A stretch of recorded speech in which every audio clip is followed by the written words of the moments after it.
been the current trends you have observed in the food and beverage sector? What I have noticed over the last 25 odd years that I've been in the industry, the importance now given to food and beverage, particularly in the five-star hotel space, is much more than it used to be. It has been realized also that it is the reputation of the food and beverage which is what drives the reputation of a hotel. So it's very important that the hotel is able to create formidable brands of food and beverage that are able to create a top-of-the-mind recall, especially among the local community. Because while there may be travelers who come and go from other parts of the world or the country, I think it is the local community which actually makes or breaks a hotel's reputation. If they say it's one of the best destinations, then so be it, and that's the way it works. But that's how it always has been traditionally, when it was word of mouth, how hotels and restaurants were marketed. Today it is word of mouth.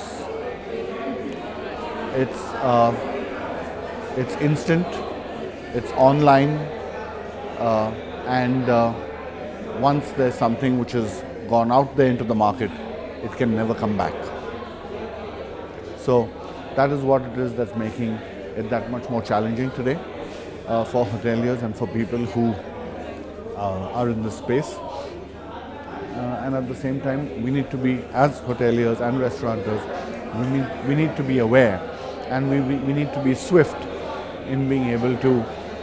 And it's unfortunate, as much as we say we should be proactive and not reactive, but we also should be swift to be able to react well in time and nip something that is coming up in the bud.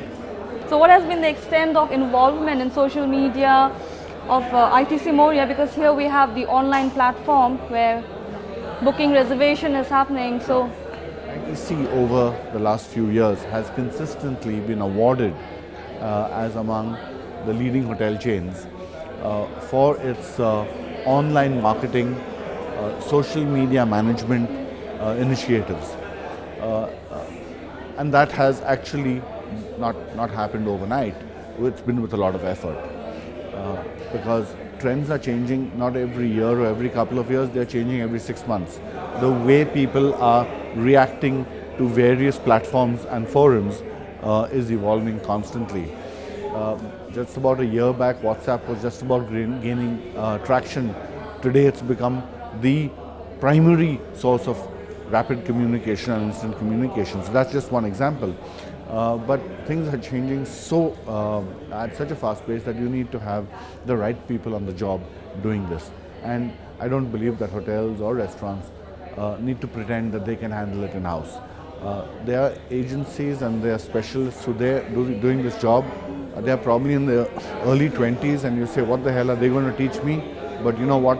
They're actually going to teach you and tell you what the world is saying about you. And you have to somewhere come to terms with that.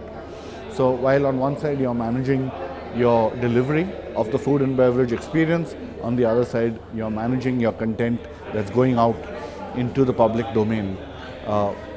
Because once it's gone out, you have got no control over it anymore. what about the menu content? How do you design the menu? You see, there are two ways of looking at it. One is there are examples of, and that's what we've read and studied and learnt about, that you have to constantly innovate. You have to constantly keep your menu offering fresh, unique, something that keeps getting the people back. Otherwise, there will be fatigue. So you look for the menu, the dishes on the menu that make money, that are popular. You keep them. You knock out the ones at the bottom and constantly innovate and keep going. And that's what we've all learnt always.